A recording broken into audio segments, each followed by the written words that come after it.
सभी विद्यार्थियों को एक बार पुनः हार्दिक स्वागत। पिछले वीडियो में हमने बात की थी मुद्रास्फीति के कारण, यानी किन कारणों से मुद्रास्फीति किसी भी देश में जनित होती है। उसी को आगे बढ़ाते हुए आज हम बात कर रहे हैं मुद्रास्फीति या मुद्रा प्रसार के विभिन्न रूप या प्रकार, kinds of inflation. Kinds, types, प्रकार, रूप, कोई सा भी क्वेश्चन आ जाए आपका आंसर सेम होगा। इसी प्रकार मुद्रास्फीति या मुद्रा प्रसार दोनों का मतलब भी सेम है। तो आपको ये ध्यान रखना है शब्दावली पर कि आप कंफ्यूज नहीं होना है। जितने भी तरह के उसके विकल्प होते हैं शब्दों के, उनको आपको ध्यान में रख के ही एग्जाम में आंसर देना है। तो मुद्रास्फीति के कितने प्रकार, उसको मुख्य रूप से हमने 3 भागों में इसको डिवाइड किया है। कौन कौन से?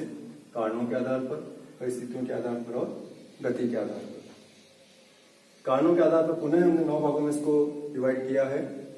चलन स्फीति, दूसरा साख स्फीति, तीसरा उत्पादन जनित, चौथा आयातित, पांचवा मांग प्रेरित, छठा लागत प्रेरित, सातवां इनार्थ प्रेरित, आठवां खुली तथा दबी हुई और 9th है विदेशी व्यापार नियंत्रण जनित मुद्रास्फीति।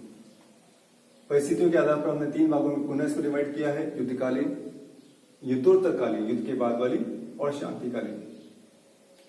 गति के आधार पर फिर हमने 4 भागों में डिवाइड किया है। रेंगता हुआ या साधारण मुद्रा प्रसार, गतिशील या चलता हुआ, दौड़ता या भागता हुआ, उछलता या कूदता हुआ।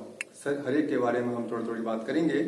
जैसे मैंने पूर्व में भी कहा था कि अगर एग्जाम में कोई बड़ा क्वेश्चन आता है, बहुत सारे पॉइंट्स होते हैं, तो पॉइंट्स को छोटा करते हुए आपको, उसका मैटर छोटा करते हुए आपको उसका एसेंस, उसका सार आपको लिखना होता है।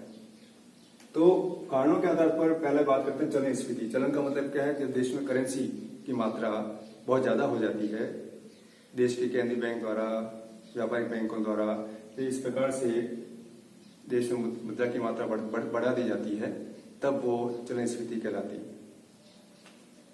साख स्फीति, जैसे अभी बात की हमने कि देश के केंद्रीय बैंक द्वारा और देश के व्यापारिक बैंकों द्वारा जब साख का निर्माण किया जाता है, साख का प्रसार किया जाता है, अधिक से अधिक मात्रा में क्रेडिट को दिया जाता है, तो देश में मुद्रास्फीति की स्थिति पैदा हो जाती है। तो उसे कहते हैं, साख के कारण जो स्फीति पैदा हुई है उसे साख स्फीति कहा जाता है।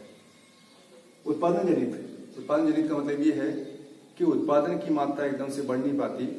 जैसे मैंने पूर्व में भी कहा था कि किन कारणों से उत्पादन बहुत कम रह जाता है, लेकिन लोगों की मौद्रिक आय बढ़ जाती है, तो उसके कारण जो मुद्रास्फीति पैदा होती है उसे कहा जाता है उत्पादन जनित मुद्रास्फीति।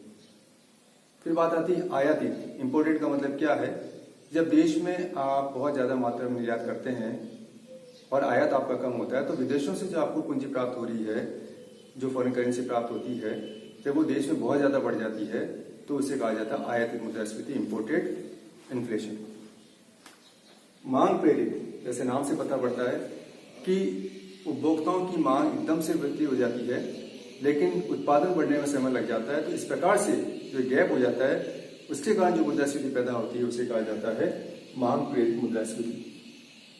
लागत प्रेरित, कॉस्ट, लागत के कारण जो मुद्रास्फीति बढ़ती है, यानी लागत जब बढ़ जाती है, किन कारणों से जब कॉस्ट ऑफ प्रोडक्शन बढ़ जाता है, जिसके कारण कीमत स्तर बढ़ जाता है, तो इस प्रकार की जो मुद्रास्फीति होती है उसे लागत प्रेरित मुद्रास्फीति कहा जाता है। इनार्थ प्रेरित, जैसा भी हमने बात की है कि देश में जब बैंक, सरकार के पास में जो आय का जब साधन, यानी करों के माध्यम से सरकार आय प्राप्त करती है और वो साधन कम रह जाता है, तो सरकार बैंकों को नए नोट छापने को कहती है, केंद्रीय बैंक को, और केंद्रीय बैंक द्वारा जब नए नोट छापे जाते हैं, जिसके कारण मुद्रा की आपूर्ति में वृद्धि हो जाती है, तो वो जो मुद्रास्फीति होती है उसे कहा जाता है इनार्थ प्रेरित। जब हम पूर्व में इसको हमने डिस्कस किया था। खुली तथा दबी हुई, खुली का मतलब ये है कि जब देश में उपभोक्ताओं को पूर्ण रूप से खुला छोड़ दिया जाता है, फ्री है वो खरीदने के लिए, परचेज करने के लिए, तो इस प्रकार जब वो वस्तुओं की मात्रा को बढ़ाते हैं, परचेज करते हैं, तो उसके कारण जो मुद्रास्फीति होती है उसे कहा जाता है खुली मुद्रास्फीति। और इसके साथ ही एक शब्द और दबी। दबी का मतलब क्या है कि जब आप कंट्रोल करते हैं, उपभोग पर कंट्रोल कर देते हैं, राशनिंग कर देते हैं, तो इसके कारण एक ब्लैक मार्केटिंग पैदा हो जाती है देश में। और ब्लैक मार्केटिंग का मतलब हो जाता है कि देश में कृत्रिम रूप से वस्तुओं की कीमतों को बढ़ा दिया जाता है, और जिसके कारण मुद्रास्फीति होती है उसे कहा जाता है दबी मुद्रास्फीति।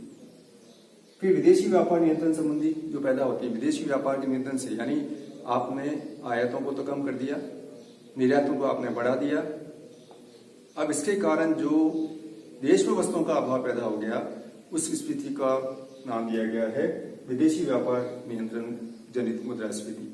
ये पूर्व में हमने बात की थी कि ऐसा कई बार होता है कि जब आप अपने फॉरेन करेंसी को बढ़ाने के लिए, फॉरेन एक्सचेंज को प्राप्त करने के लिए जब आप आयातों को तो कंट्रोल करते हैं और निर्यातों को बढ़ाते जाते हैं, तो आपके देश में वस्तुओं सेवाओं की मात्रा में कमी हो जाती है। उसके कारण जो मुद्रास्फीति पैदा होती है उसे कहा जाता है विदेशी व्यापार नियंत्रण संबंधी।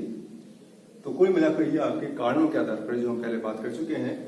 फिर बात आती है परिस्थितियों के आधार पर। देश में ऐसी परिस्थितियां पैदा हो जाती हैं, जब देश में युद्धकालीन परिस्थितियां पैदा हो जाती हैं तो अनुपातिक व्यय बढ़ जाते हैं। सरकार के अनुपातिक व्यय बढ़ने के कारण उत्पादन में वृद्धि हो नहीं पाती, लेकिन लोगों की मौद्रिक आय बढ़ जाती है।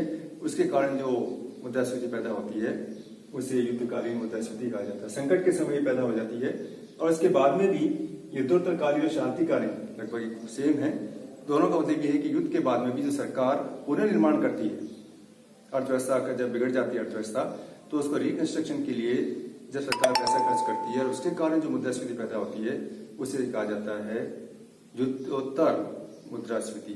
और जब शांति काल में भी, जब देश में शांति की स्थिति पैदा हो जाती है लेकिन उत्पादन एकदम से बढ़ नहीं पाता, इसके कारण जो मुद्रास्फीति पैदा होती है उसे शांतिकालीन मुद्रास्फीति कहा जाता है। फिर हम अंतिम बात में जो बहुत ही इंपॉर्टेंट है, गति के आधार पर, स्पीड के आधार पर। जैसे मैंने पूर्व में कहा 4 भागों में इसको डिवाइड किया गया। सबसे पहला रेंगता हुआ या साधारण मुद्रा प्रसार, क्रीपिंग इसको बोलते हैं, क्रीपिंग, रेंगता हुआ। यानी इस प्रकार की तुलना की गई एक बच्चे से, यानी नवजात शिशु जब पैदा होता है तो वो रेंगता हुआ चलता है। रेंगता हुआ चलने का मतलब कि बहुत धीरे धीरे चलता है। ये मुद्रास्फीति आधा से 1% तक हो सकती है, जो देश के लिए नुकसानदायक नहीं होती क्योंकि उसकी स्पीड बहुत कम होती है। फिर बच्चा और बड़ा हो जाता है, थोड़ा सा बड़ा होने पर क्या करता है, बच्चा चलने लगता है, वॉकिंग, वही चीज मुद्रास्फीति के साथ भी होती है। देश में जब वो गतिशील या चलता होता है, थोड़ा सा और इसकी स्पीड बढ़ जाती है, यानी आप ये मानकर चलिए कि 2 से 3% तक जब मुद्रास्फीति हो जाती है तो इसे कहा जाता है वॉकिंग और मूविंग मुद्रास्फीति। फिर जब बच्चा और बड़ा हो जाता है तो बच्चा क्या करता है, दौड़ने लगता है, रनिंग, भागने लगता है। ये भी किसी देश में जब स्थिति पैदा हो जाती है उसे दौड़ती हुई या भागती हुई मुद्रास्फीति कहा जाता है। यानी ये आप मानकर चलिए कि 3 से ऊपर 6% तक अगर हम मानकर चलें इसको, तो ये स्थिति जो होती है वो रनिंग कहलाती है। जो ये भी एक तरह से आपके लिए संकेत है कि आपको यहाँ पर उसको कंट्रोल करना चाहिए। यानी बच्चे को जब आप कंट्रोल नहीं करते हैं, बच्चा जब भागने लगता है तो गिरता भी है। वही स्थिति देश के लिए भी होती है कि जब आप भागते, जब आप उसको कंट्रोल नहीं कर पाते हैं तो आखिरी स्टेज क्या आती है, अंतिम स्टेज आती है उछलती हुई, कूदती हुई, गैलपिंग। ये वो मुद्रास्फीति होती है जिसके बारे में आप अनुमान नहीं लगा सकते। ये 2 अंकों में चली जाती है, उससे भी ऊपर चली जाती है। और किसी भी देश में जब स्थिति होती है तो ये बहुत घातक स्थिति पैदा होती है। इसलिए सरकारों को चाहिए कि जब इस तरह की हो, रेंगती हुई हो या गतिशील हो, चलती हुई हो, तभी उस पर कंट्रोल करना चाहिए। ऐसे बहुत से देश जैसे जिम्बाब्वे या और भी ऐसे कंट्रीज हैं जहां पर इस प्रकार की स्थिति पैदा हो गई कि वहां गैलपिंग, यानी कब कुछ ही मिनटों में, कुछ ही घंटों में कीमत स्तर बदल जाता है, तो वो देश के लिए बहुत घातक होती है। तो सरकार को उसके लिए, फिर सरकार के नियंत्रण से बाहर हो जाती है, देश के केंद्रीय बैंक के नियंत्रण से बाहर हो जाती है। तो सरकार की कोशिश यही रहती है कि वो किसी भी तरीके इसको एक अंक में रखे ताकि देश में अर्थव्यवस्था छिन्न भिन्न नहीं हो। तो कुल मिलाकर आज हमने बात की है मुद्रास्फीति कितने प्रकार की होती है। तो ये सारे आप इसको प्रकार देखिए। कोई भी एक प्रकार, जैसे मैंने पूर्व में भी कहा था कि आपको पूछा जा सकता है, और ये पर्टिकुलर बहुत इंपॉर्टेंट है जिसको आपको अलग से भी आपको बता के पूछा जा सकता है। धन्यवाद।